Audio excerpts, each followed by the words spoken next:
Buenas noches, fratres y amigos que nos acompañan en este miércoles del Demócrata de Centro.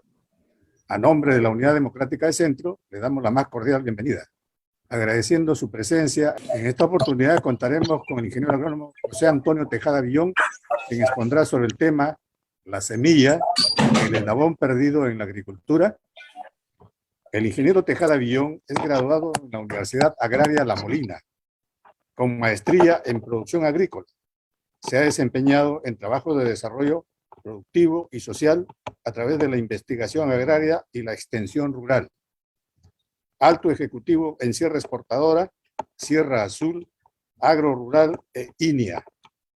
Cooperante con equipos técnicos para generar el cambio que la nación necesita en la familia rural. Se encuentra actualmente trabajando por mejorar la calidad de la producción de semillas y canalizar de manera articulada con actores comprometidos para el incremento del uso de semillas certificadas, para que el paquete tecnológico de cada semilla llegue a la agricultura familiar y sea esta última capaz de su autoabastecimiento con los criterios de comercio y convivencia cosmovisional de cada escenario sociorural. Sin más preámbulos, dejamos en el uso de la palabra al ingeniero agrónomo José Antonio Tejada Villón. Adelante, ingeniero Tejada. Muchas gracias por la presentación, muy amable. Voy a compartir pantalla. Muy bien. Hablar de semillas, como bien decíamos antes de comenzar esta presentación, puede parecer para muchos desconocidos, como bien dijeron, ¿no? Pero también déjenme decirles que es tal vez el tema más complicado o el más complejo a tratar dentro de lo que es la producción agropecuaria o la producción agrícola. Y esto básicamente porque en una estructura tan pequeña, para que lo tengan claro durante toda la presentación, hay tecnología, ¿no es cierto? Entonces, el concepto que tiene a veces el peruano de tecnología es ver de repente una armatoste un poco compleja y no, pero acá en algo tan pequeñito que puede pesar miligramos, hay tecnología. Y la tecnología, a diferencia de algo que puede ser automatizado, demanda determinados recursos. Entonces, en esta presentación, lamentablemente, digo lamentablemente porque es muy pesado, voy a tener que mencionar rápidamente algunos artículos de la ley de semillas, porque en eso se basa también el desarrollo. Muy bien, la semilla es el elemento reproductivo, ¿no?, portador de material genético que da origen a una nueva generación de plantas. Eso en el sentido de hablar de organismos vegetales. La semilla es uno de los insumos de mayor relevancia para el desarrollo de la actividad agrícola, por ser un canal de tecnología hacia el productor. Lo había dicho hace un momento, en algo tan pequeñito, estamos llevando material, digamos, de alta calidad. La ley de semillas fue publicada en el año 2008, la ley 27262, por un decreto legislativo el 1080 fue actualizado, porque déjeme decirle lo siguiente, cuando hablamos de semilla tampoco no hablamos de algo estático. Las demandas, las necesidades, los mercados van buscando nuevas formas de trabajo. ¿Qué pasa en Latinoamérica? Porque entonces, para ver un poquito qué está sucediendo con el Perú, debiéramos de vernos, digamos, con nuestros vecinos. Y nos damos con la sorpresa de que el Perú en la actualidad está utilizando semilla certificada, ahora vamos a ver lo que es certificada, alrededor de un 13%. El Perú más o menos tiene, según el censo del año 2012, 11.6 millones de hectáreas para producción agrícola. Se incrementan año a año con las nuevas áreas de irrigación. Pero miren en este cuadro, el Perú tiene 13% y vayamos a ver a los líderes. Brasil utiliza 66% de semilla certificada y Bolivia 56%. Aquí habría que hacer una tingencia, ¿no? Dentro de las semillas de calidad, digamos, que se pueden cultivar en los campos, no solamente está la que produce un país, sino también la importada. Y como ustedes deben saber, Bolivia, por ejemplo, utiliza mucha semilla importada y también produce ya semilla transgénica de soya y otros productos. Entonces, obviamente, no le queda otro mecanismo al productor que comprar esa semilla porque es la única que se puede producir, la única que se puede cultivar, la única que tiene permisos, licencias. Entonces, por tradición, digamos, de siembra de un cultivo, como la soya, les toca comprar semilla de calidad, entonces se ve despuntado, ¿no? pero Brasil, digamos, tiene una política de manejo de semillas. Entonces, los colombianos en el 2014 hicieron un estudio y trataron de clasificar en 3 grupos a los países según su porcentaje de uso de semillas certificadas. Y le llamaba sistemas maduros a los que les faltaba únicamente un mayor fortalecimiento institucional, una adopción y uso de semillas certificadas y mejoradas, o sea, siempre se va en investigación, inversión en investigación. Miren, teniendo 66%, tienen esos parámetros. Nosotros que estamos entre el 10 y el 40%, llamamos sistema de expansión, requerimos un fomento y promoción de empresas privadas e investigación. La empresa privada es muy importante porque es ella la que no solamente adquiere, sino también la que puede cumplir funciones para la multiplicación de semilla o certificación, ya lo vamos a ver más adelante. Enseguida también tienen el rubro de desarrollo en cultivos de alto valor en algunas zonas del país. Claro, porque, por ejemplo, cuando veamos los cultivos que están contemplados en la ley, no son cultivos, digamos, como palto, como arándanos, como frambuesas. Son cultivos más cercanos a la pequeña agricultura, a la agricultura familiar, lo que está en la ley de semillas. Entonces se necesita tener un grupo de empresarios que de alguna manera vayan creando sistemas de producción de semillas o de plantones de calidad, que estaría dentro de la categoría de no certificado, también lo vamos a ver ahora.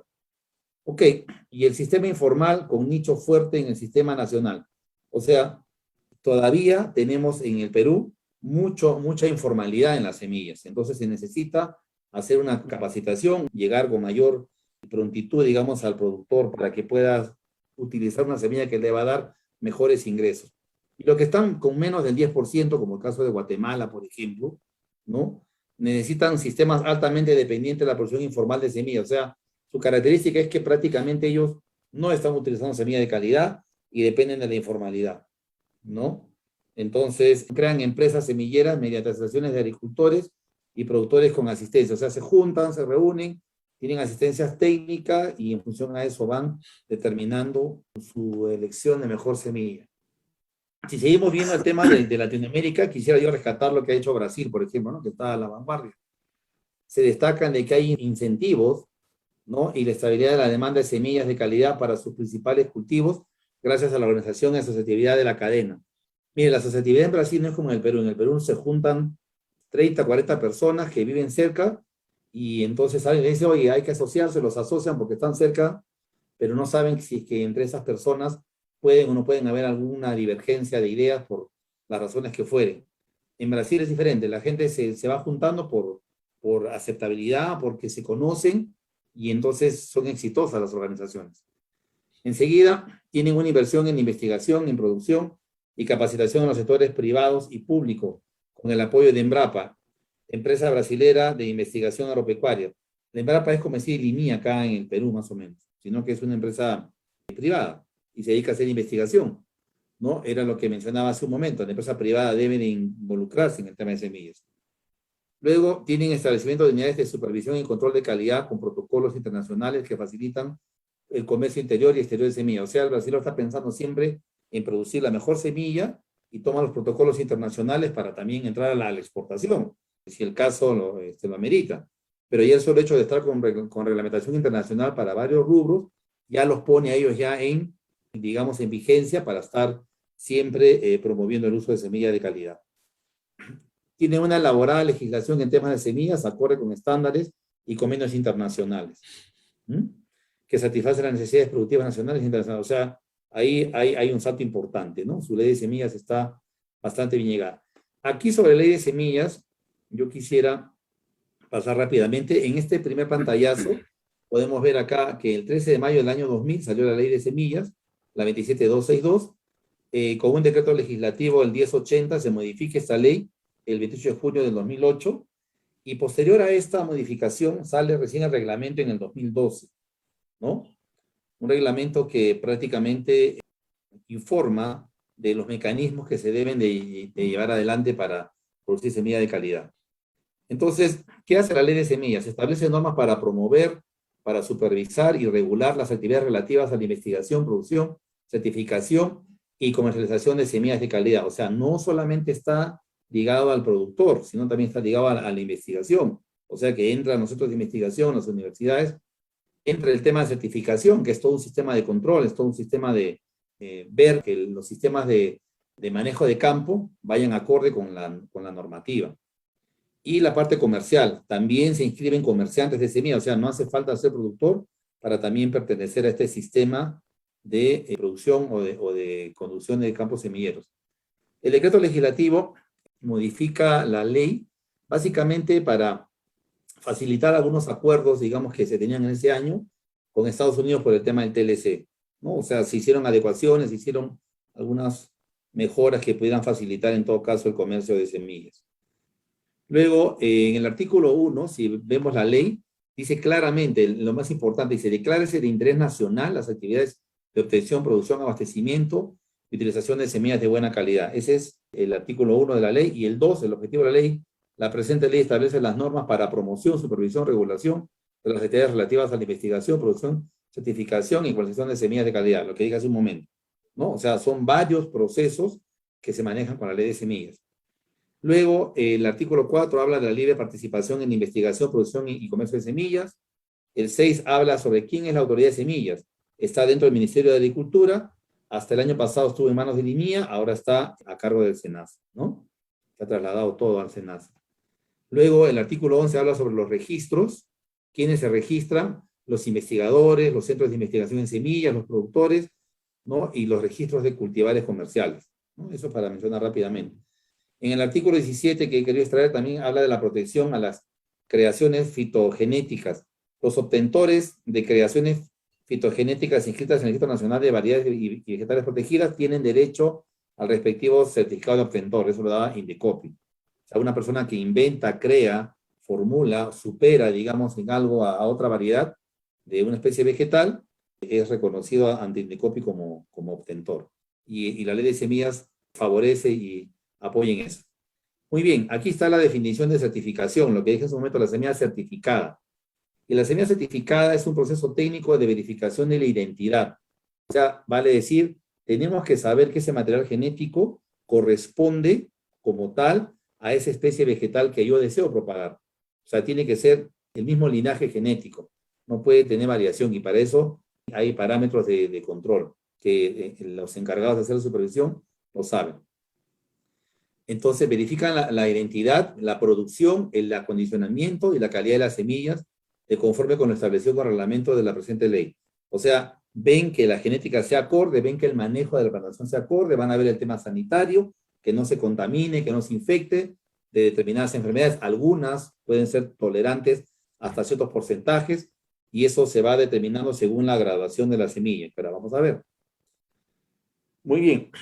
En la ley de semillas, también sobre la comercialización, también es responsabilidad de los productores, importadores y comerciantes de semillas ser responsables de la calidad de las semillas que van a vender. Lógico, un comerciante no es que se inscribe y dice yo tengo mi tienda y vendo semillas. Ese comerciante se le explica, se le enseña que las semillas tienen que venir con cierta documentación que acreditan su contenido, su duración, etc. Entonces ellos también están dentro de la ley de semillas y pueden ser sancionados por ciertos incumplimientos. El artículo 27 habla sobre la declaración de comerciantes de semillas. Toda persona natural o jurídica que se dedica a la comercialización de semillas para el mercado nacional o para exportación debe declarar su actividad a la autoridad de semillas. O sea, nadie pone su tienda y se pone a vender semillas sin antes declarar, porque el solo hecho de usar el término semilla ya está ya dejando implícito que hay un material genético ahí, que hay un paquete tecnológico y que va a dar determinados frutos. Entonces, si alguien usa el término semilla y no está autorizado por la autoridad de semillas, en este caso por el SENASA, puede ser sancionado. El artículo 28 habla sobre la supervisión de la calidad de semilla en la fase de comercialización. Es responsabilidad de la autoridad en semillas. La comercialización de semillas está sujeta a los requisitos que establece el reglamento de la presente ley. O sea, el comerciante también está siendo supervisado. Eso es muy importante porque es ahí justamente donde puede ocurrir el cambio, puede haber la mezcla, es en donde más se ha quejado a veces el productor de haber recibido un material genético no muy acorde con lo esperado. Luego, hay infracciones y sanciones. Para rescatar de acá, bueno, si no cumple con lo que dice la autoridad de semillas, las sanciones van desde 5 UITs hasta 50 UITs, ¿ya? Cuando se incumplen algunas de las normas en las cuales está regido. El reglamento de semillas, luego de que haya sido modificada la ley de semillas, se aprueba este reglamento porque constituye un marco jurídico para la promoción, supervisión y regulación de las actividades relativas a la investigación, producción, certificación y comercialización. Si yo tengo un producto nuevo y yo lo he estudiado por años y entonces comienzo a hacer los trabajos de investigación para ver su consistencia, su permanencia, de sus caracteres genéticos, tiene que comenzar una etapa de promoción, una etapa de divulgación. Si no, el agricultor no va a saber que ese material contiene características que pueden ser deseadas en muchas regiones. Muchas veces un obtentor saca un material genético de una región, pero o se olvida o le falta apoyo para hacer, digamos, la difusión de ese material y ver si en otras regiones puede tener mayores o mejores resultados, ¿no? Ok. La finalidad del reglamento tiene por finalidad establecer las reglas y normas de procedimiento para el cumplimiento y aplicación de la ley. Básicamente es la parte operativa. La autoridad de semillas, ¿no? Le correspondía el INIA, pero ahora está en el SENASA, como les mencionaba hace un momento. Muy bien. Bueno, después funciones de la autoridad de semillas: normar, supervisar, detectar, sancionar, llevar los registros establecidos por ley. O sea, ellos tienen el registro de todos los productores de semillas, de todos los comerciantes, nombre, apellido, correo, dirección, todo, ¿no? Ellos tienen eso y uno les puede solicitar. Además, la ley dice que cualquier información que uno desee, uno lo tiene que solicitar al SENASA en este caso. ¿Ya? No es obligación tenerlo de manera pública en su página web. Bueno, el artículo 10 habla sobre clases y categorías de semillas. Aquí también voy a pasar rápidamente. Cuando una semilla es lograda, es recién construida, es recién trabajada por el obtentor, entra un proceso de multiplicación que mayormente lo hace en laboratorio. Clona el material, ¿no es cierto? O lo propaga por semilla, dependiendo de las características. A esa semilla se la conoce como semilla genética. Cuando esa semilla genética es multiplicada en condiciones de asepsia, ¿no? Controladas, también en laboratorios, viene la categoría, porque hay dos clases de semilla: las certificadas y la no certificada, que no se está viendo acá en la pantalla. Qué lástima. Dentro de las certificadas está la básica, que es la hija de la semilla genética; la registrada, que es la hija de la básica; la certificada, que es la hija de la registrada; y la autorizada, que es la hija de la certificada. Como ustedes comprenderán, estas plantas, al estar expuestas al ambiente, pueden ir sufriendo algunas contaminaciones, contagios, que la autoridad de semillas tiene que verificar que no se salgan del rango permisible para cada categoría, si no, no le otorga el permiso de que pueda colocar las tarjetas y los colores y los documentos que debe llevar el semillerista para poder vender como tal, ¿ya? Una semilla no certificada es aquella que no es que sea cualquier semilla del mercado. No, no, no. Está también tipificado dentro de la ley de semillas, la semilla no certificada o la declarada. Y es básicamente un material genético que guarda características de manejo, de conducción, de limpieza, de asepsia, etcétera. Todo lo que se hace en el sistema certificado, pero no está inscrita la especie. Entonces, el SENASA, ¿qué hace? Verifica pues que la semilla esté bien almacenada, que haya un buen porcentaje de germinación, etcétera, para que, basado en esas características fisiológicas y técnicas de ese material genético, se pueda acreditar que es una semilla no certificada, pero que sí va a dar características de rentabilidad importantes. Muy bien, ¿qué pasa en el Perú? Superficie sembrada de los principales cultivos agrícolas.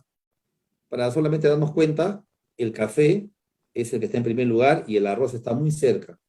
Antes el segundo cultivo en importancia era la papa, ahora el arroz ha aumentado de manera importante, ha pasado las 400.000 hectáreas, igual que el café, que sigue siendo en primer lugar todavía. Podemos ver acá el maíz amarillo duro también, que es algo importante, pero está con 250.000 hectáreas, mucho menos que el café y que el arroz, ¿no? Y por aquí seguramente debe estar la papa, acá está la papa, ¿no? 330.000 hectáreas más o menos, ¿no? Ok, entonces está la papa, está el maíz, está el arroz, está el café. En esta presentación no voy a hablar mucho de café porque, para los que no me conocen, yo trabajo años en café. Acabo de llegar del BRAE de un proyecto de café. Y entonces no he querido colocar mucho de café acá porque sería otro mundo. Vamos a hablar más de semilla. ¿Cómo es la dinámica de uso de la semilla en el Perú? La semilla tiene tres componentes: el tecnológico, el referente a la selección de variedades, ¿no? Que tiene que ver con eso; el económico, referente a la producción y la comercialización; y la parte legal, referente a las leyes y normas que regulan los dos componentes. La parte tecnológica es lo que mira el genetista, es lo que está buscando el científico, digamos, en conferirle a la semilla características que puedan cubrir necesidades. La parte económica está en manos del productor, ¿no? Que es el que está buscando el mayor incremento de sus ingresos a través de volumen, a través de calidad. Y la parte legal es básicamente en la cual tenemos que sustentar el comportamiento, la costumbre, la conducta de producir semilla de calidad basado en las normas. Bueno, ya hemos dicho que la semilla está reglamentada en el Perú por la ley 27262 y modificada por el decreto legislativo 1080. En el Perú, lo dije en un gráfico, la tasa de uso de semillas es de aproximadamente 13%, lo cual evidencia no solo su baja disponibilidad de uso de semillas certificadas, sino también la mala práctica de los productores de no usarlas debido a que no toman como ahorro el costo de producción sin tener en cuenta la disminución de los rendimientos. Y sobre eso hoy día me permití hacer un cuadro de números que lo he sintetizado en un gráfico que ya lo vamos a ver. Muy bien. ¿Qué está pasando con las regiones naturales, por hablar de costa, sierra y selva? La costa utiliza, o sea, si hablamos de área, digamos, o de uso, utiliza de la semilla certificada el 40.7%. La sierra es el que usa menor cantidad, y la selva usa un poco más. Cuando hablamos de selva, estamos hablando de maíz amarillo duro, por ejemplo, que son semillas importadas o también nacionales, usa mucha semilla certificada, pero también se habla también de la semilla no certificada como el café y los plantones. Entonces ahí se está incluyendo también en ese porcentaje el hecho de que hay viveros y hay comerciantes y productores de semilla de café, ¿no es cierto?, en la clase no certificada, porque el café no ha sido formulado, creado, no se ha creado ninguna variedad de café en el Perú, ¿ya? Entonces se importa el material, se propaga, se verifican las condiciones de calidad de manejo del campo, y sobre eso el SENASA viene y le pone la categoría, la clase no certificada, y como tal se puede comercializar. ¿Ok? Entonces ese es el panorama de las regiones naturales.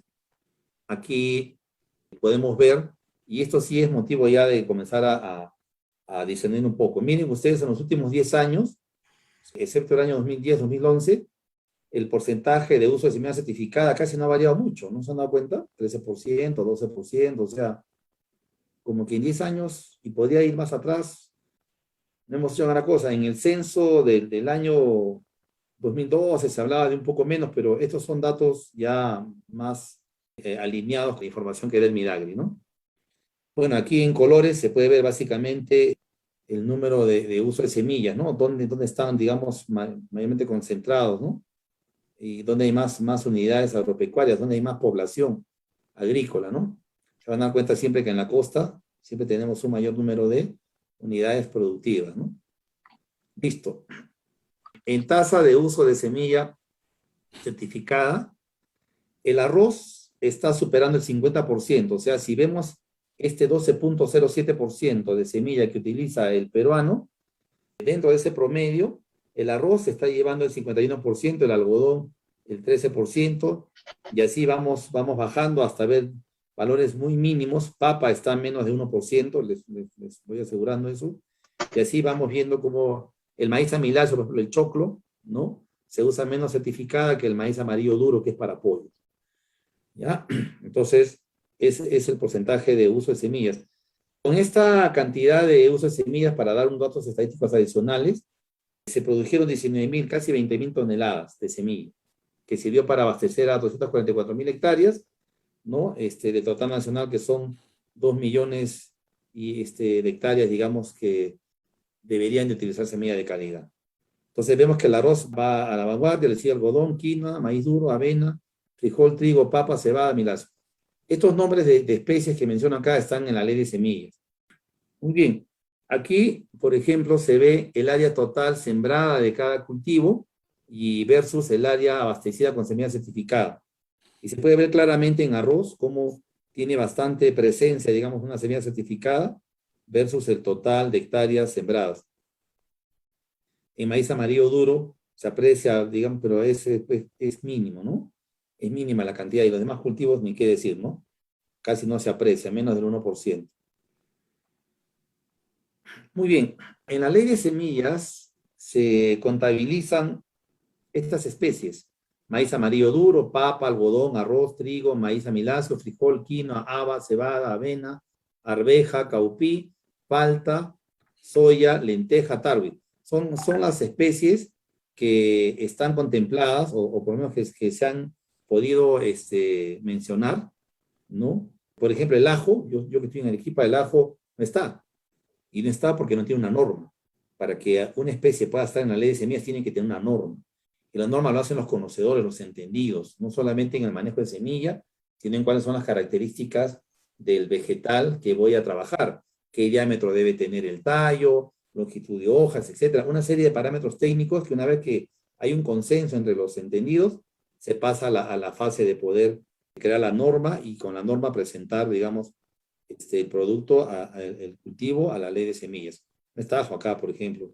No están los ajíes, etcétera, ¿no? Bueno, el INIA pues ha sido un fabricante de nuevas variedades, ¿no? Por ejemplo, miren, papa, el INIA ha fabricado 102 variedades de papa, ¿no? O cultivares. Otras entidades 21. En otras también están las universidades, por si acaso. En maíz amarillo, importamos mucho maíz amarillo. El INIA solamente ha producido 14. Y así podemos ver, ¿no? Casi 46% una producción nacional, digamos, de INIA y el resto es de universidades y producto importado. Muy bien, tenemos, para ponerlo en resumen, este grafiquito nos muestra que tenemos registrado 1.603 productores de semilla certificada o no certificada.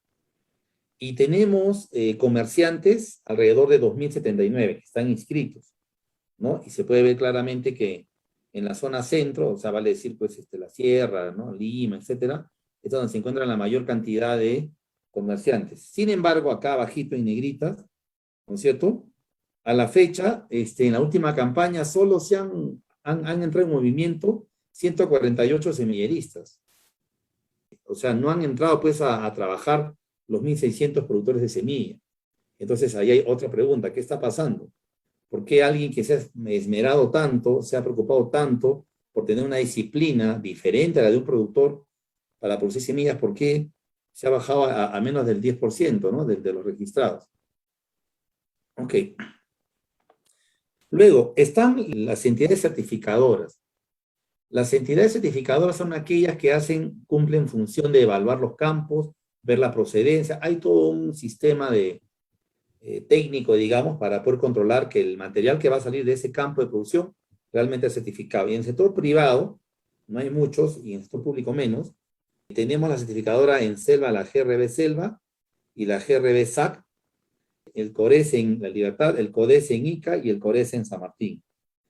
El CORDES acá en Arequipa, que es privado, estuvo hasta hace poco como certificador, pero hubo una sanción por parte del SENASA por no haber revisado un lote de semilla de arroz que se había producido en Arequipa y llegó al norte para ser comercializada y se evidenció la presencia de grano rojo.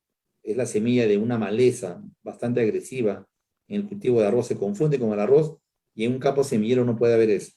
En un campo de producción uno puede encontrar un granito medio rojito ahí, lo cocina, se lo come y no pasa nada, pero en semilla no se puede porque contaminaría los campos que no tienen este contaminante que es una maleza. ¿Ya?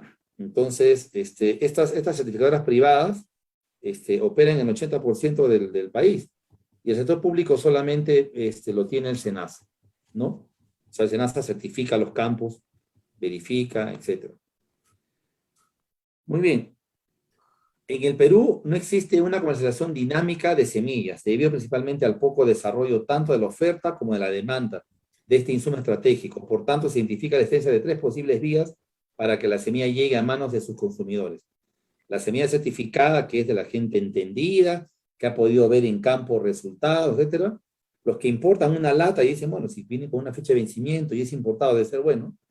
Y el autoabastecimiento, ¿no? Pero vamos a ver ahora el autoabastecimiento basado en la norma de semillas. O sea, ¿yo puedo también producir mi propia semilla y venderla? Sí, claro que sí puedo.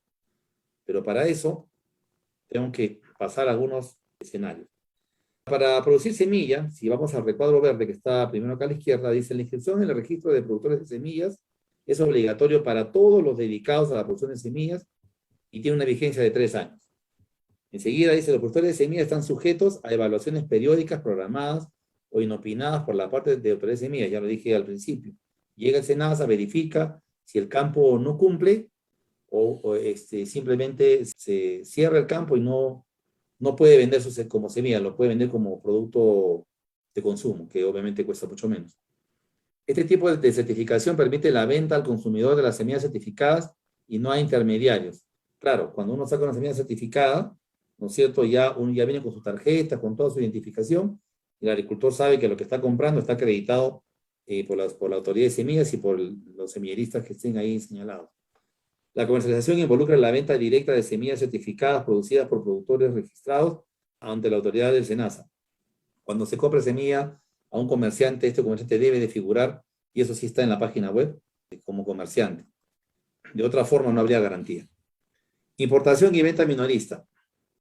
¿De dónde procede, por ejemplo, aquí hemos hecho aquí un comparativo del maíz amarillo duro, por ejemplo? ¿De dónde viene esa semilla? Mire, mayormente viene de México. ¿Se acuerdan que les decía que el maíz amarillo duro mayormente es semilla importada? Por eso que no se ven mayores aportes de línea respecto a otros cuando hablamos de semilla certificada, ¿no? En el caso de la alfalfa, por ejemplo, pasa lo mismo, ¿no? Estados Unidos es el principal proveedor.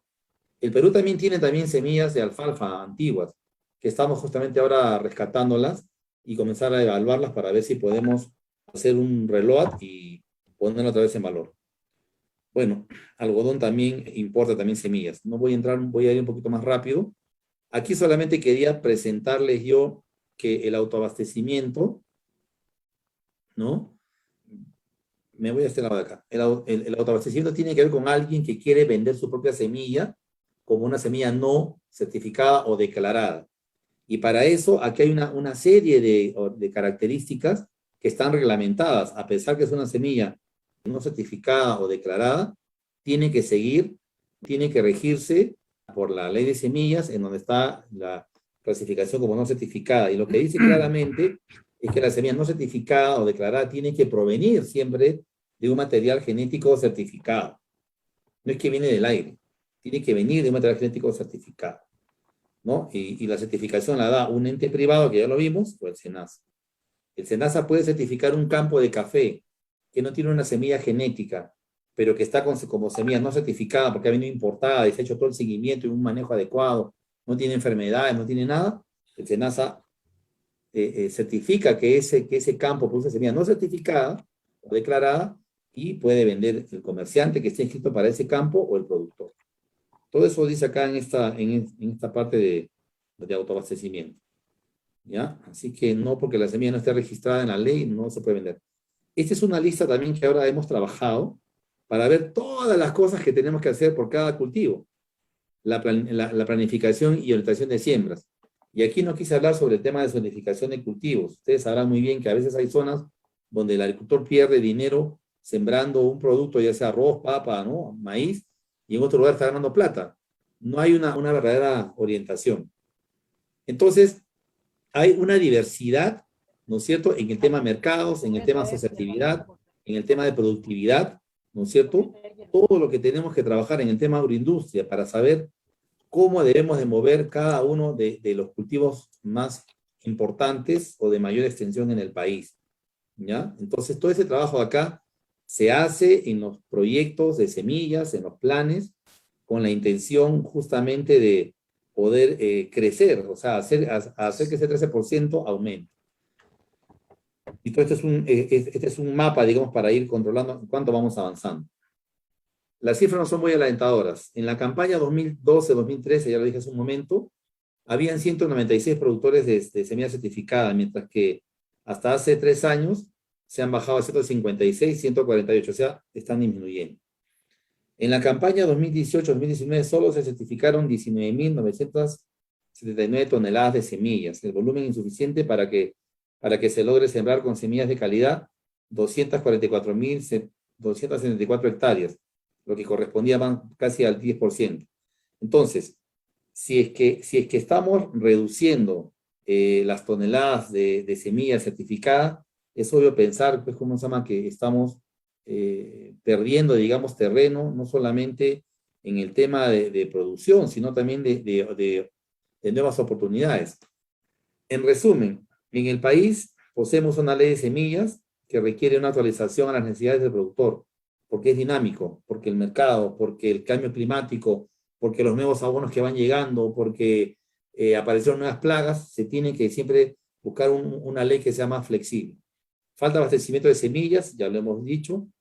Concientizar sobre el uso de semillas certificadas, esa es la herramienta fundamental a través de la transferencia, que ahora les voy a hablar sobre eso. Fortalecer a la autoridad de semillas, ¿no? O sea, darle mayor número de actores, ¿no? O sea, para que puedan llevar un mejor control. El SENASA no va a poder controlar todos los campos de semilleros en el país, es imposible. Además, se requiere el mejoramiento de algunas variedades. Eso es cierto, hay variedades muy antiguas y no se han trabajado, entonces se necesitan nuevas, ¿no? Porque el rendimiento es bajo, porque de repente hay en otros países variedades que tienen mayor contenido de nutrientes, etc. Ese es en resumen. Muy bien. El uso de semillas certificadas en los cultivos puede garantizar hasta 40% de mayor producción. Y sí, pues hemos visto algunos registros y, por ejemplo, para que vean ustedes lo importante de la semilla certificada, mírenme. En este gráfico, por ejemplo, ¿no? Voy a ampliarlo un poquito. Podemos ver que en la gráfica en color azul, por cultivos, ya sea maíz, arroz, papa o frijol, es una semilla con rendimiento, o sea, es una semilla que no es certificada, ¿no es cierto? Y que lleva una tecnología media alta, ¿ya? Y las barras naranjas son semillas no certificadas con tecnología baja, ¿no? O sea, de repente no usan tractor, de repente no están abonando con fertilizantes sintéticos, sino solamente con guano, etc. Y luego tenemos la barra ploma, que es con semilla certificada, con tecnología alta o media, y la amarilla es semilla certificada con tecnología baja.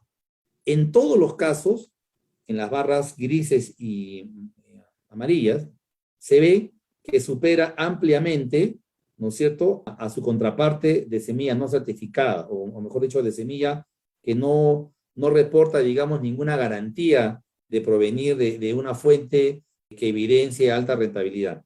Fíjese en papa qué importante es utilizar una semilla certificada, ¿no? Cuando se hace una tecnología intermedia alta, es impresionante el incremento. Miren, pueden ver ustedes acá, por ejemplo, y tengo un gráfico más allá, más interesante.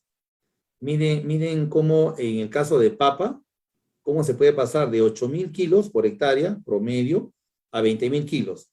Por si acaso hay productores que sacan 70 toneladas por hectárea en papa, 80, no hay ningún problema, ¿ya? Pero estamos usando promedios. De 8.000 kilos a 20.000 kilos hay una diferencia, pues, bastante notable, ¿no? En el cultivo de papa. Ahora sí, este cuadro de acá que lo he hecho hoy día, en la tardecita, lo que yo he querido acá demostrar es lo siguiente. Miren, esto es muy importante y creo que de aquí va a salir una buena conversación. Acá está el precio por kilo de cada cultivo, de cuánto cuesta un kilo de semilla certificada. 2,80 soles la de arroz, 5 de avena, más o menos, ¿ah? Puede costar un poquito más, un poquito menos. 8 soles frijol, haba, 7 soles maíz, papa 3,50, quinoa 12 soles. ¿Cuánto cuesta si lo compro en el mercado, se la compra alguien pues, que no me garantiza nada? Bueno, tanto menos, ¿no? Ahí está en el gráfico. Entonces, ¿cuánto se ahorra el agricultor por hectárea? Claro que aquí hay varios números que están ocultos, ¿no? Pero ¿cuánto se ahorraba en semilla por hectárea? En arroz se ahorró 80 soles por comprar una semilla más barata. En avena, 200. En papa se ahorró 3.000 soles. Pero ¿qué hubiera pasado si hubiera sembrado con semilla certificada? Hubiera sacado mayores rendimientos, tampoco están acá los rendimientos ahorita, porque ya los mostré, pero los ingresos extras por haber utilizado semilla certificada y atendiendo obviamente a la semilla certificada con lo que necesita, miren que en papa, ¿cuánto hubiera ganado? 25.000 soles más. ¿Se dan cuenta? O sea, se ahorraba 3.000, pero simplemente dejaba de ganar 25.000. Acá se ahorraba 80 soles en arroz, pero dejaba de ganar 3.000.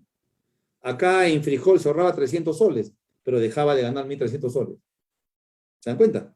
Entonces, esto es lo que el agricultor y todos nosotros, no hay que ser agrónomo ni agricultor, tenemos que saber explicarle a alguien que a veces cree que por gastar menos está ahorrando o está ganando realmente. En el caso de genética en semillas, cuando es certificada y está evidenciado su rendimiento, no hay lugar a pérdidas.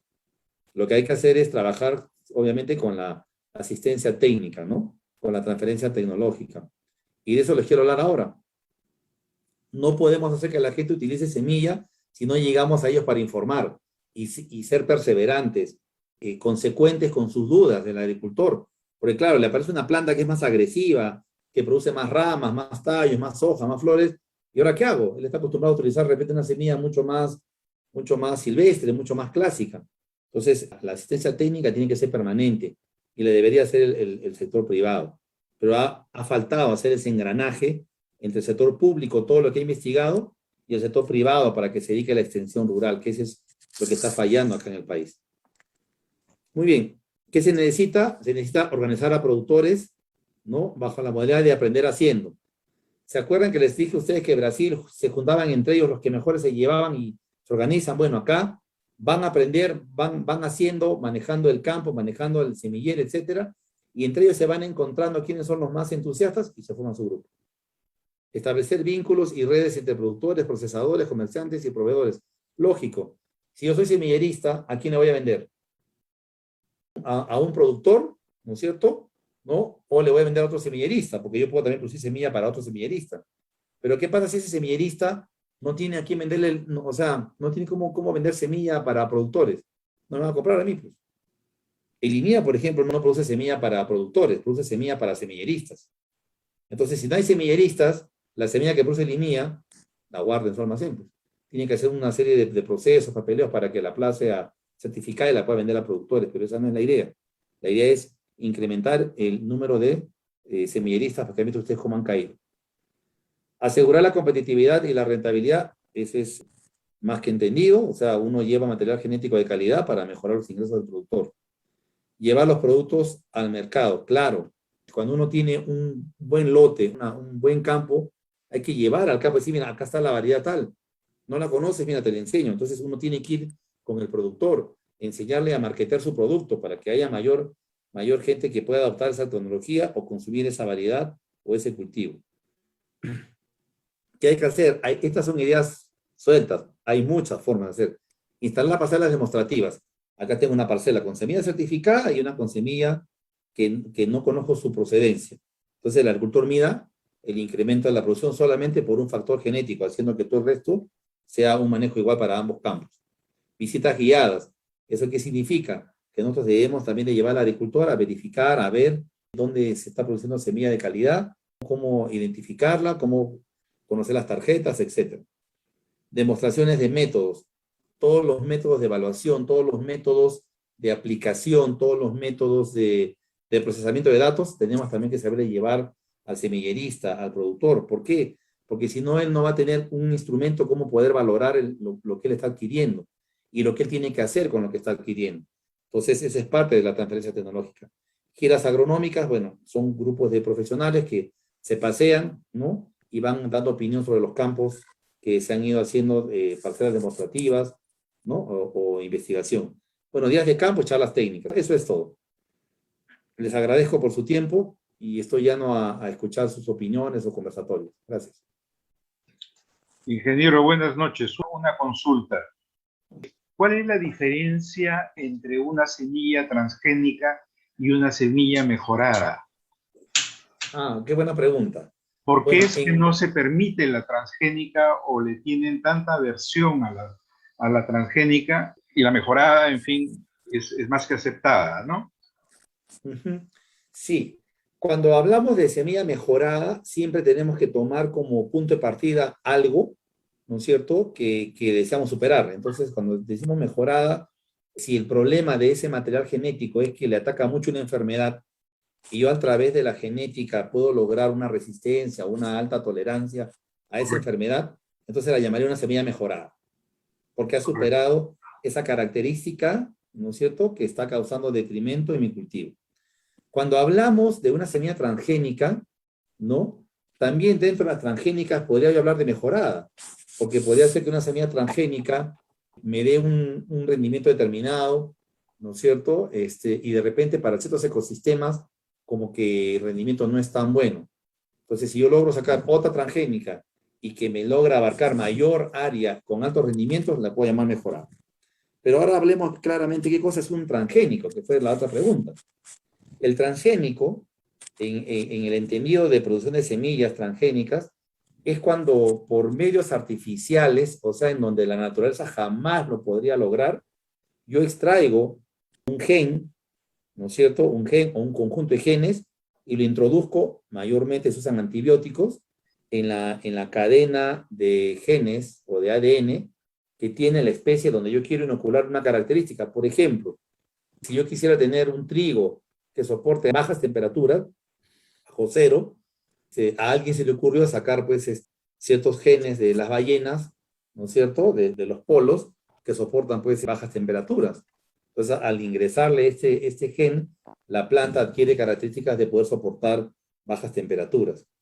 Entonces, el transgénico funciona así porque los primeros transgénicos que se lograron eran básicamente para poder promocionar y vender en mayor volumen el glifosato, que es un herbicida. Entonces, cuando inventan el maíz y la soya resistente al glifosato, venían avionetas, regaban toneladas de veneno, y mataba todo menos a la planta. Entonces logran colocar una cadena genética para que pueda desdoblar las moléculas químicas y el cultivo está limpiecito. Entonces el transgénico produce muy bien porque no tiene hierba, porque no le ataca nada, entonces produce bien. Pero si yo agarraría una variedad que no es transgénica, de la misma especie, y lo mantengo igual de limpio, ¿no? Igual de limpio, puede producir igual o hasta más que un transgénico. No necesariamente una semilla transgénica es sinónimo de que va a producir más que una semilla, voy a usar un término normal, tradicional, una que no es transgénica, una semilla no transgénica, no es así. La transgenia solamente es ingresar genes para tratar de luchar con algunas adversidades, pero si yo tengo un material que yo lo manejo muy bien en campo y tiene otros atributos, tranquilamente puede superar a una semilla transgénica. Ahora aterricemos en el Perú. Aterricemos en el Perú. El Perú, ¿no es cierto?, tiene más o menos entre todos sus cultivos un avance tecnológico de 15%. O sea que hay cultivos que pueden todavía crecer N veces más. O sea, no nos hemos preocupado por hacer la transferencia tecnológica. Entonces, ¿quiénes tienen cultivos transgénicos? Bueno, pues aquellos que ya no tienen un ecosistema muy variado, tienen mucha pampa, mucho terreno, no tienen cómo afectar mucho el ecosistema. Y a la pregunta que decía, ¿por qué tanto miedo, tanto acá? Porque de repente el punto de vista de consumir un grano transgénico o comer un pollo que ha comido maíz transgénico no nos produzca daño, no lo sabemos. Pero lo que sí es cierto es que nadie puede garantizar que un material genético libre, por más control que tenga de sus granos de polen o de su floración, etcétera, no pueda mutar y pueda convertirse, digamos, en un material genético que comienza a propagarse. En el caso de Perú, que tenemos tanta biodiversidad, pueda comenzar a ocupar espacios en donde realmente debería crecer, pues, plantaciones nativas, ¿no es cierto?, etcétera. Entonces podría ser como una invasión, digamos, ¿no?, de una sola especie, de un monocultivo. Eso sigue siendo teórico, pero como nadie garantiza de que un transgénico está controlado en un ecosistema, entonces el Perú, que tiene tremenda biodiversidad, no desea, digamos, en mayoría, usar semillas transgénicas, más aún sabiendo que no hemos alcanzado todavía el óptimo de rentabilidad y de rendimientos en los cultivos. ¿Ya? Eso era básicamente ingeniero. lo que quería comentar. Sí. Muchas gracias. A ver, Carlos Tello tiene uso de la palabra y de ahí sigue el general Víctor Gandolfo. Adelante, Carlos. Gracias. Ingeniero Tejada, buenas noches. Les saludo a Carlos Tello. Gracias, buenas noches. Ingeniero, muy interesante, felicito su disertación.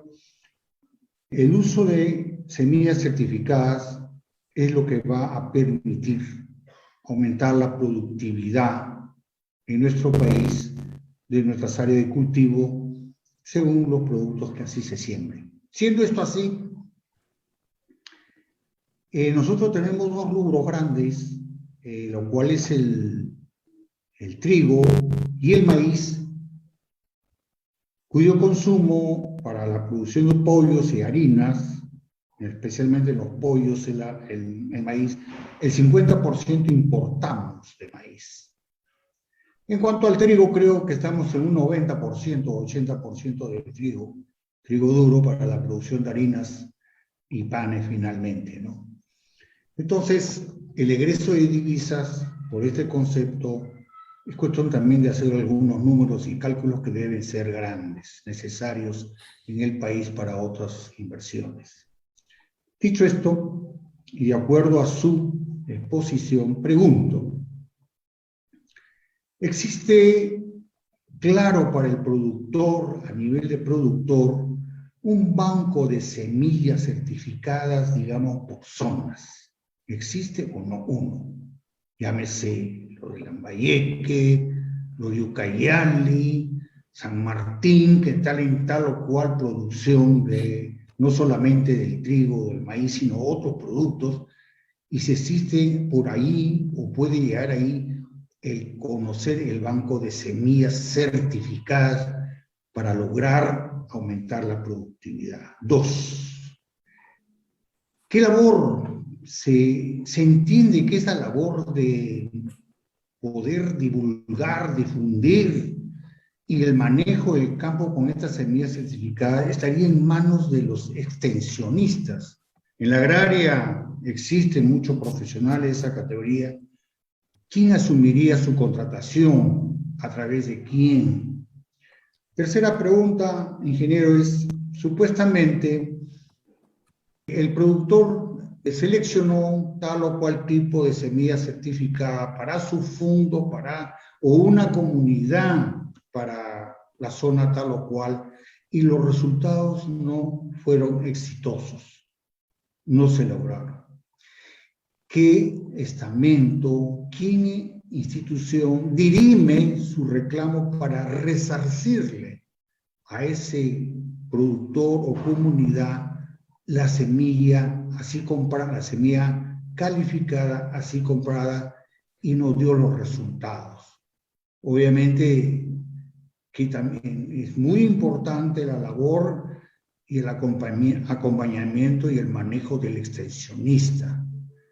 Siendo que se cumplió con esto también y no se logró la productividad, ¿qué institución dirime y exige la reposición de su costo de inversión? Gracias, ingeniero.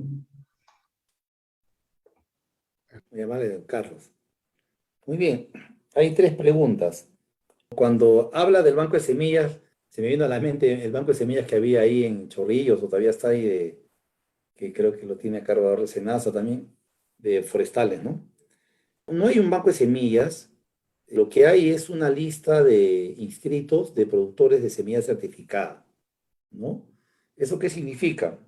Eso significa de que estos productores, basados en la ley de semillas, se registran, aprenden, conocen, se capacitan cuál es el mecanismo que deben de llevar adelante para obtener un material genético que lo van a multiplicar, ¿no? Entonces las entidades como el INIA, por ejemplo, que diseñan nuevas variedades y conoce las técnicas de multiplicación desde la semilla genética hasta la semilla registrada, capacita. El SENASA también hace eso.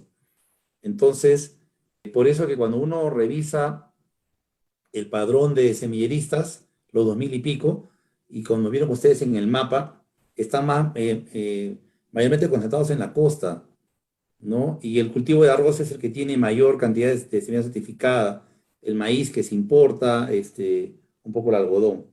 Entonces, no hay banco de semillas. El interés que tiene el Perú, después de haber visto ese gráfico de que está en 12% el uso de semillas certificada y que no se incrementa, es justamente buscar e instalar semilleristas debidamente capacitados, debidamente proveídos de material genético de calidad, para que puedan llegar a esos rincones. Porque, por ejemplo, un productor que tiene media hectárea o un cuarto hectárea, ¿por qué no debería de sembrar semilla certificada? Porque es pobre, porque tiene un espacio muy reducido. Y la pregunta, este señor que sabe de la semilla certificada, o sea, ¿cómo llega a ella si no tiene semillerista cerca? Tiene que viajar hasta la costa, viajar a otro lugar y cargar su saquito y llevarlo. De repente no lo va a hacer porque el costo no le va a dar, ¿no? O sea, el costo del traslado, ida y vuelta, del tiempo. Entonces, se necesita tener estos semilleristas cerca que se le pueda llamar en algún momento banco de semillas, si es que realmente es un grupo de asociados debidamente certificados, inscritos, sí, yo creo que sí. Pero No hay bancos de semillas, o sea, no hay un solo sitio. Hay germoplasmas que lo manejan las universidades, que lo maneja el INIA, centros de investigación, donde se guarda en pequeños espacios las especies y sus características que están debidamente descritas, para de ahí tomar material y hacer multiplicación o hacer trabajo de investigación para sacar nuevas líneas genéticas. Sobre los extensionistas, sí, pues, hasta los años 80, ¿no es cierto? Por ese tiempo existía el CIPA, ¿no? Que veía el tema de investigación y extensión agraria en el Perú. Entonces el Banco Mundial y el BID decidieron no dar más préstamos para lo que era extensión rural, extensión agraria, no solamente al Perú, a toda Latinoamérica. No habían resultados. O sea, me imagino que el banco dijo, bueno, estamos colocando tanta plata en el Perú, en Chile, en Ecuador, y deberían de haber incrementado en tanto la productividad. No suben. O sea, la plata que damos para el motorizado, el ingeniero que sale, que lleva su papelote, etcétera, se está invirtiendo mucho dinero, pero no están logrando incrementar. Entonces, se limitó y desaparece del Perú el concepto para el sector público de extensión y de capacitación, y se quedan con el término de transferencia tecnológica, que es cuando un investigador o un ingeniero o un profesional o un técnico diseña, construye un nuevo material, ¿no? O una nueva tecnología también, y lo pone, digamos, a conocimiento de entendidos, que pueden ser productores, otros profesionales. Esa es la transferencia tecnológica. La capacitación, la extensión, ya estaría en manos del privado. Y a la pregunta de Carlos, ¿cómo hacer? O sea, ¿quién debería asumir? En efecto, el privado. Entonces, como no se ha armado este negocio de saber comprar semilla de calidad para duplicar o triplicar mis ganancias, como no se ha armado ese negocio, entonces difícilmente va a haber una empresa privada que se dedique a comercializar semilla, y en lugar de que esté yendo un ingeniero con un montón de frascos de agroquímicos en el campo, podría estar llevando algunas muestras de semilla, algunos plantones, y hacerle seguimiento a la semilla que ya vendieron. Entonces, eso sí estaría financiado por el privado, porque la semilla que lleva ese señor, que antes llevaba agroquímicos, ahora lleva material genético, va a ser comprada. Y a través de esa venta, eso obliga automáticamente a que haya una asistencia técnica. Que diga, mira, esta semilla no la puedes sembrar a 30 por 70, la puedes sembrar a 25 por 65, porque es más pequeñita, es de alta densidad, el riego no puede, o sea, lo va guiando.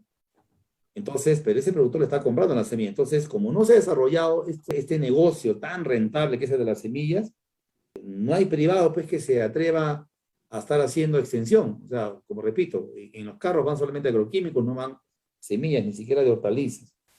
Pero eso sí debería de asumir el privado, no el Estado. Respecto a una persona que adquiere una semilla de un semillerista que está debidamente registrado y que ha botado las tarjetas, el que le está sellando las tarjetas, en este caso es la Autoridad de Semillas, el SENASA. Cuando uno tiene ese problema de que, por ejemplo, ¿no?, siembra uno semilla de frijol de repente, y debe dar pues una florcita, una flor blanca, y me parece una flor rosada tenue, azulita.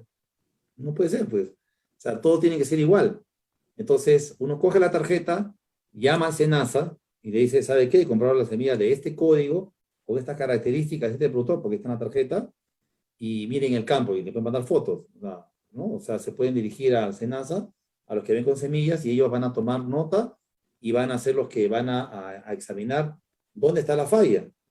Si la semilla que le han vendido al productor es exactamente la del campo que certificaron, porque también puede ocurrir que en el camino la semilla pasa, la cambian de envase.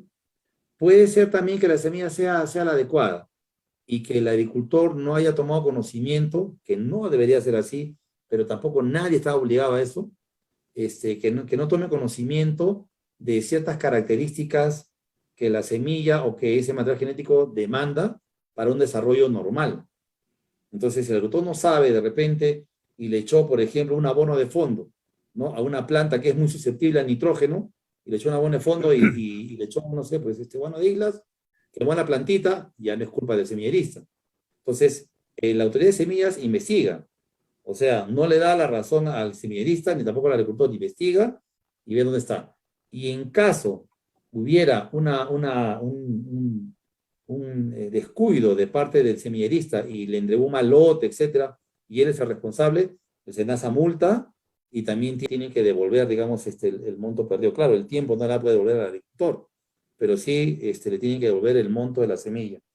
No tengo conocimiento, bueno, sí sé que han habido, pero yo no he podido ver casos en donde, por ejemplo, el agricultor ha avanzado y después del 30% de avance de su cultivo, le hayan devuelto ese monto. Siempre ha sido devolverle el monto por la semilla que no correspondía a lo que tipificaba en la tarjeta. Gracias, ingeniero Tejada. Muchas gracias. Ahora tiene uso la palabra el frater Víctor Gandolfo. Adelante, Víctor. Gracias. Ingeniero José Tejada, felicitándolo por su exposición, le quería hacer una pregunta en base a que yo continuamente, por decir, viajo a Huacho y Guaral. Entonces, he podido percibir que ahí hay un gran problema con las tierras salitrosas y húmedas, donde el agricultor siembra, pero, digamos, la planta se le muere, ¿no? No progresa el cultivo. Entonces, ¿qué pasa con esa gente? Se dedica prácticamente a producir algodón, nada más, ¿no? O sea, plantas de raíces cortas, pero no hay una solución, digamos, porque ellos prefieren sembrar frutales, ¿no? Pero no lo pueden hacer, en ese tipo de terreno no les resulta. Todos sus plantones o las semillas que siembran se les mueren. ¿Algún consejo, alguna particularidad de cómo revertir esto? Sí, muy bien. Eso no es un tema de semillas, pero encantado de responderle, de verdad, y le agradezco, porque así le damos matices a la reunión. Miren, cuando hablamos de suelos salinos, o suelos sódicos, o suelos salinos sódicos, no los quiero marear, nos encontramos con un problema en donde las plantas mayormente suelen deshidratarse. Es como cuando uno come pues mucha sal y le da sed y quiere tomar agua, ¿no? Y los suelos se ven húmedos porque hay elementos en el suelo, como puede ser el sodio, ¿no? Que suelen retener la humedad. O sea, suelen mantener húmedo el terreno. Y aparte lo vuelve muy pastoso, o sea, no tiene mucha oxigenación. El sodio es un destructor estructural. El calcio es su enemigo. El calcio es un formador de estructura. El calcio forma granulitos, o sea, pega miles de partículas y forma así un terroncito. El sodio lo destruye todo. No deja que se forme nada. Entonces, no hay aire y todo es lleno de humedad.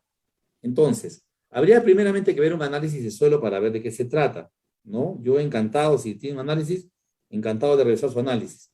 Habría que ver, ¿no? De dónde viene la fuente de agua, ¿no? O sea, si está viniendo por gravedad o solamente el suelo para inundado. Yo creo que el suelo parece que tuviera ese problema. Habría que ver si es que se han hecho calicatas en algún momento y de repente hay acumulación de sales, porque por debajo de los 80 centímetros, 60, 50, un metro, se forma una capa dura, que en agricultura se conoce como hard pan, ¿no? Es una capa dura donde se almacenan mucho las arcillas y ya el agua ya no drena.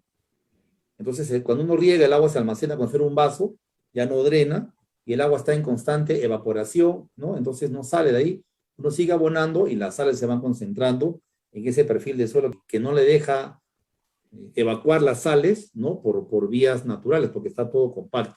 Podría ser esa la otra razón. Entonces, mi recomendación es, primero, análisis de suelo. Segundo, ver si podemos eliminar las sales. Ya vale decir, con un tractor se pasa un subsolador, se ingresan unos fierros hasta de 1 metro, 1,5 metros, y rompe esa costra dura y deja que el agua percole. Si fuera un problema de jarpán. Si es un problema de que está muy cerca al mar y el agua está siempre ingresando, ya es un problema mayor, porque definitivamente muy pocas son las especies que van a poder soportar esas condiciones de sales o de sodio. El higo es un cultivo que tolera sales, la granada también, hablemos de frutales, ¿no? Ya una planta que no soporta sales de ninguna manera es el palto, por ejemplo. Ya no se les ocurre sembrar palto cerca de la playa porque se les va a quemar siempre las hojas. Entonces, ese es básicamente lo que hay que ver. Si el agua viene de subsuelo y está permanentemente ahí, Entonces, sería un trabajo muy costoso hacer drenes, evacuar el agua salada, pero siempre va a regresar, ¿no? Si es solamente romper el jarpán, se echa agua dulce, se lava el suelo y el terreno está recuperado. Si no se puede cambiar nada, simplemente hay que buscar especies de alta tolerancia a sales, ¿no? Que como me dicen ahí ya han probado con algunas especies, hay que seguir con eso. Si compran semillas de maíz o de frijol para sembrar ahí, va a ser bien difícil que puedan tener resultados, porque con esa cantidad de sales o de sodio que puede estar viendo en el terreno, es poco probable que las plantas puedan superarse. ¿Ya? Entonces ese es un trabajo de conservación y manejo de suelos. Sí. Gracias, ingeniero. Gracias. Ahí les habían aconsejado, no sé si estará bien, porque es gente que no tiene mucha cultura, ¿no? Pero hay un señor que tiene ahí su terreno, les había aconsejado de que sobre ese suelo salitroso le echen 2 metros de tierra dulce, ¿no? Pero No, 2 metros en una extensión es una barbaridad, ¿no? no funciona. No O funciona, sea, ¿no? mire, yo le voy a decir, sí puede funcionar, pero no de la forma como lo han dicho. Miren, lo que hay que romper es el fenómeno de la capilaridad. La capilaridad la pongo a la siguiente. Ustedes imagínense, pues, una mesa que hay una gotita de agua, un vasito con agua. Ustedes agarran una servilleta y la ponen ahí, el agua sube, si no, por la servilleta. Claro. Porque tiene poros, tiene capilares la servilleta, entonces el agua asciende. El suelo también tiene eso. Si yo agrego suelo encima, se va a subir la humedad. Y con la humedad también suben las sales. Pues tarde o temprano se va a ensalitrar. Sin embargo, ya dije el concepto de capilaridad, porosidad. Se mueve solamente donde hay microporos. Si hubieran trozos de piedra, el agua no sube por trozos de piedra. Posible. ¿No? Entonces, yo sí podría recuperar suelos de esa magnitud, sí. Saldría costosísimo. ¿Puedo colocar 2 metros de tierra? Sí. Pero sobre esa tierra tengo que probar muchas cosas. Debo colocar canto rodado, piedra chancada, o sea, para que el agua que está en el suelo natural no pueda trepar, porque no hay capilaridad, porque hay estructuras muy gruesas en donde son poros muy grandes, el agua no puede trepar por ahí. Y entonces así con esa graduación voy llegando. La otra es que la gente hace eso en las jardineras, en los edificios, en los techos verdes. Se ponen geomembranas y uno llena con tierra y uno maneja bien su riego y su drenaje y está resuelto. Pero colocar 2 metros, como bien fue tu apreciación, es demasiado dinero. Es demasiado. Claro. Si solamente uno cuando calcula los costos de abonamiento, de riego, etcétera, lo hace más o menos pensando en 30 centímetros de profundidad del suelo, ¿no? Y te salen, imagínate 2 metros. ¿Ya? Claro. O sea, técnicamente sí se puede, pero tendríamos que romper la capilaridad, porque si colocamos de frente, el agua se va a subir igual. Claro. ¿Ya? Así es. Gracias, ingeniero. Sí, Tiene con el gusto. uso de la palabra el frater Víctor Manuel Malca. Adelante, Víctor. Ingeniero, nuevamente una consulta. Tengo un muy buen amigo que tiene 3 centros de investigación, principalmente el centro principal está en Budapest, en Hungría, y en Venecia y en un sitio en Eslovaquia. Ellos producen un producto para descontaminar los organismos humanos de metales pesados y además también otro producto para los suelos. Sé que la Unión Europea ha prohibido o está prohibiendo ya desde el año pasado, creo, exportaciones peruanas de café y de cacao por el alto contenido de metales pesados, principalmente el cadmio, que es lo que abunda en nuestros Andes, ¿no? Y que los ríos los van llevando hacia abajo. Entonces, este señor ha empezado a hacer algunas pruebas ahí en la zona de Chachapoyas, creo, en algún lugar, con muy buenos resultados, ¿no? Pero, ¿qué estamos haciendo como país para ayudar a nuestros agricultores y evitar esta prohibición que cada vez se va a poner mucho más estricta? Muy bien. Lo primero que le digo yo, y a veces regañan un poco, pero las cosas hay que hacerlas bien. A veces yo le digo a algunos gerentes, no motivar, digamos, a desarrollar un cultivo que sabemos que puede o no tener alguna sustancia, en este caso metales pesados, y para cuando él coseche su primera paña a los 3 años, cacao, por ejemplo, no lo pueda vender. Entonces yo les recomendaba a estos gerentes, les decía, usemos teledetección. Si ustedes habrán escuchado hablar de la teledetección, no es otra cosa que ver a través de programas la reflectividad que tiene la Tierra. Y eso se ve en colorcitos. Cuando ustedes ven esos mapitas para ver dónde hay más lluvia, menos lluvia, más calor, y lo ponen de color rojito, amarillo, azul, ¿han visto? Bueno, igualito se puede tomar la reflectividad de la Tierra y se puede decir por colores dónde hay más y menos cadmio. Si yo no hago ese trabajo, ¿no es cierto? Supervisadamente, decir, de aquí saqué una muestra de suelo, aquí me bota que hay 2.6 de cadmio, registran esa coordenada, le dan ese valor al programa, entonces le van un color, y no tenemos ese mapeo, que es rapidísimo con un satélite para ver dónde hay más y menos cadmio, ya hemos comenzado mal. Porque donde hay cadmio simplemente hay que evitar los cultivos que nos van a inhabilitar en el exterior. Ese trabajo lo debería hacer el Estado, ¿no? Ya con el satélite peruano que se compró, etcétera, por ahí es que debería de comenzarse. Ahora, respecto a qué estamos haciendo, bueno, no estamos haciendo nada realmente, porque lo primero que habría que hacer es esto, decirle, oye, no siembres estos cultivos en estas zonas todavía hasta un análisis previo, porque va a ocurrir que a los 3 años vas a vender y nadie te va a comprar, y me van a hacer la culpa a mí que yo te inducí a comprar una planta de calidad, a que hagas un manejo de cultivo, pero no vas a poder vender. Y lo que se puede estar haciendo, y lo está haciendo un poco la Universidad de San Marcos, yo tengo contacto con los científicos, es que se llaman unos consorcios microbianos.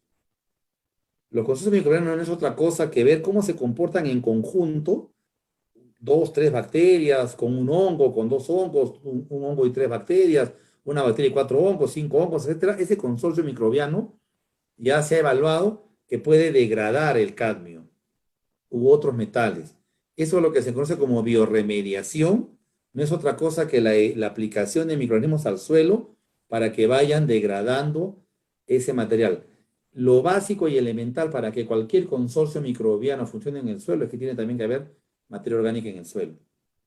Materia orgánica vale decir el compost, los residuos vegetales precompostados, etcétera, que tienen que estar en el suelo para que puedan también mantener su ciclo de vida. Si no, se pierden, hay que volver a estar fumigando. Entonces, ¿qué cosas nos queda?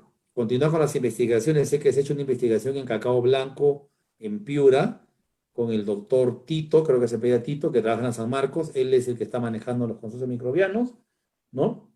Y el doctor Abad Flores, que también trabaja con lo mismo para buscar la eficiencia también de la absorción de nutrientes, ¿no? Por ejemplo, el fósforo es un elemento esencial de las plantas, ¿no? Y a veces hay en los suelos en cantidad, pero no están disponibles para que la planta lo tome.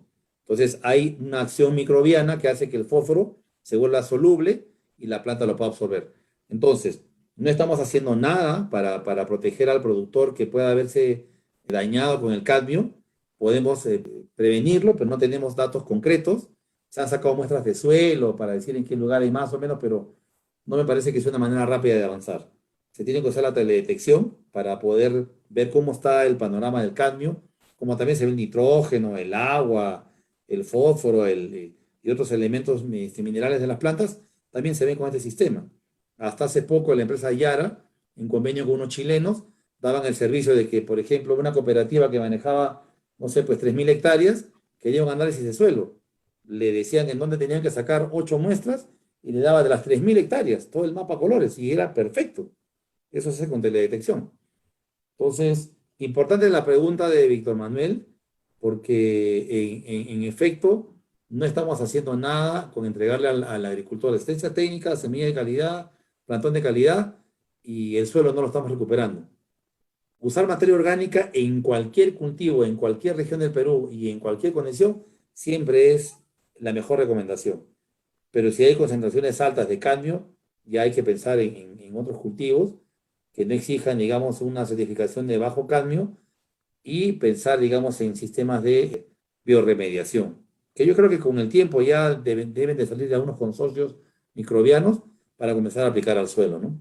Esa es la salida técnica. Ingeniero, Para minas. este científico húngaro podría dar una conferencia a determinadas cooperativas, determinados grupos de agricultores que tengan ese problema porque ellos tienen la solución para descontaminar los suelos a un costo Claro. muy, muy bajo, con un producto que han desarrollado ahí en Hungría principalmente, ¿no? Entonces, encantado de poderlo en contacto directamente con ellos, Por porque favor, si se un trata gusto. de solucionar un problema nacional, aquí estamos, ¿no? Claro. Un gusto que Gracias. pueda conocer al profesional. Gracias. Gracias. Gracias, ingeniero. Tenemos otra pregunta del frate Fran Guerra que dice, ¿está ejerciendo el Ministerio de Agricultura una labor eficiente en la difusión de semillas certificadas? Con los recursos con los que se usan y se destinan para tal fin, creo que están cumpliendo, pero no es necesario. Y les voy a explicar por qué no es necesario. Porque lo que está faltando al ministerio y al sector público en general es la formación de tentáculos, o sea, la formación de líderes para que cumplan con llegar al último rincón. Dije hace un momento, por ejemplo, que el SENASA no podría supervisar todos los campos de cultivo. Es difícil, ¿no? Necesitamos certificadores que estén acreditados por el SENASA, en este caso la Autoridad de Semillas. Entonces, el ministerio tiene que desarrollar una estrategia para lograr que el sector privado se involucre, ¿no es cierto?, en este servicio. Y claro, tiene que cobrar por eso. Tiene que cobrar para que porque el semillerista cuando certifica su campo paga un derecho Esos granitos que al estaban en SENASA. la refri. Es saber de que el ministerio cuenta con o sea, sabe que hay que hacer transferencia, sabe que hay que hacer capacitaciones, sabe que hay que hacer parcelas demostrativas, y lo hace. El tema es ese recurso. Entonces, lo que tenemos que hacer es buscar, decir, bueno, muy bien, señores, vamos a relanzar el proyecto Semillas, vamos a hacer el negocio Semillas en el Perú de la siguiente manera. Y tenemos que meter semilleristas, tenemos que meter comerciantes, tenemos que capacitarlos bien y que sean ellos los que hagan todo el movimiento para llegar al último rincón. El Estado, mire, ahí están las pruebas, 13%, 12% de las semillas certificadas en los últimos 10 años, demuestra claramente que tiene un tope, o sea, no hay tantos técnicos para llegar a tantos sitios, no hay tantas camionetas, sería carísimo. Entonces necesitamos que el sector privado entre en el negocio de las semillas y sean ellos los que sean capacitados por el Ministerio de Agricultura a través del SENASA, INIA y otras instituciones también de investigación para que puedan emprender dentro del concepto de semillas todo el proceso. Acuérdense que el Estado es un ente promotor. Y como ente promotor calcula sus presupuestos, ¿no es cierto?, en función a darle un empuje a algo, ¿no es cierto? El tema de semillas requiere un poco más de empuje, eso es cierto. Porque en avena estamos utilizando, en maíz amiláceo, o sea, el maíz morado, por ejemplo, que acabo de sembrar acá en Arequipa, se está utilizando 0.08% de certificado. Yo estoy trayendo acá semilla certificada acá a Arequipa para venderle al semillerista y comiencen a tener acá semilla de calidad. Pero en arroz tenemos 51%. ¿Se dan cuenta? Entonces, ¿qué pasa entre maíz morado y arroz? ¿No es cierto? ¿Qué pasa entre maíz amarillo duro y maíz morado? ¿Qué pasa con papa, por ejemplo? ¿No? Un producto que es tan rentable. Entonces, está faltando calzar el ministerio o el Estado con el sector privado. Adecuarlo y poner sobre la mesa cómo funciona el negocio de la semilla, porque es un negocio, es semillerista. O sea, se gana el doble, el triple de lo que gana un productor normal. Porque la semilla vale más. Adelante. Gracias, ingeniero. Bueno, estamos justamente trabajando en la zona altoandina y he encontrado algo que realmente me ha impresionado, ¿no? Para comentarles y también decirle al ingeniero José Tejada. Los comuneros de la zona que se dedican a criar sus alpacas o sus llamas en las zonas altoandinas han encontrado una modalidad de crear y de cosechar sus propias vegetales, ¿no? Han hecho algunos invernaderos y la verdad que le está dándoles un resultado muy interesante a tal extremo que ahora han pedido que, en este caso, las autoridades les construyan más invernaderos y están sacando muy buena cosecha de varios tubérculos. Yo me he quedado impresionado, o sea, nada que envidiar a lo que produce la costa. Es más, podría decir que sus cosechas son mejores. Y está más o menos, para que tengan una idea, al nivel de Chayapalca, ¿no? Por esa zona de Covir y Chayapalca. Imagínense, ¿no? Estamos hablando de casi 4.500 metros sobre el nivel del mar. Entonces, Hay, por ejemplo, sería interesante que, bueno, el Estado o la empresa privada, de alguna forma, habría que ver, son áreas muy, muy naturales y creo que se podría trabajar bien, ¿no? Y el otro problema que tenemos en Tacna acá es que, por ejemplo, producimos bastante aceituna y quien se aprovecha de toda esta producción es Chile porque se los lleva, ¿no es cierto?, cruzando la frontera y lo hacen pasar como si fuera aceituna de azapa y se vende pues en mercados europeos con un precio muy, muy elevado, ¿no? Entonces, ahí también hay un descuido, ¿no?, del Estado peruano, que ojalá algún día cambie, ¿no?, y mejore, porque entiendo la producción de aceituna de las que nosotros tenemos es, si no la mejor, es una de las mejores que tenemos aquí en Tacna, ingeniero José Tejada. Sí, yo les quiero dar un alcance, ¿ya? Del primer punto. Yo estuve en Bolivia en el año 2000, 2002, más o menos por ahí. Y me acuerdo cuando yo regresaba, cruzaba el estrecho de Tiquina, pues, ¿no? Es una parte en el lago, ¿no? Y le dicen estrecho porque es la distancia más corta entre Bolivia y Perú. Entonces, por ahí pasan las lanchitas.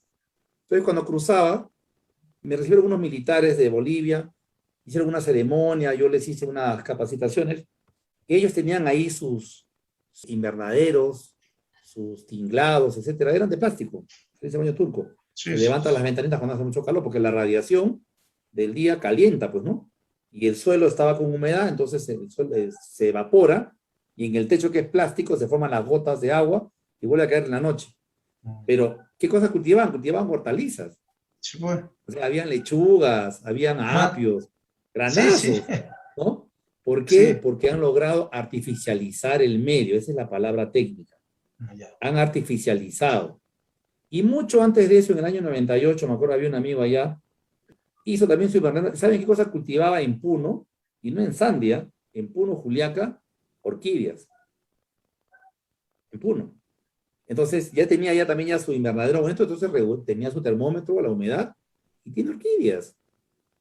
En cualquier parte, mientras uno tenga un poco de radiación, uno puede controlar ambientes, ¿ya? Entonces, sí, es cierto. Cuando yo estaba en Nueva Fuerabamba, trabajaba yo en hidrosiembra, estaba haciendo yo hidrosiembra de unos cerros con una máquina que la usé en la Costa Verde hace años, él la llevé a Antamina, a Pierina, las mineras.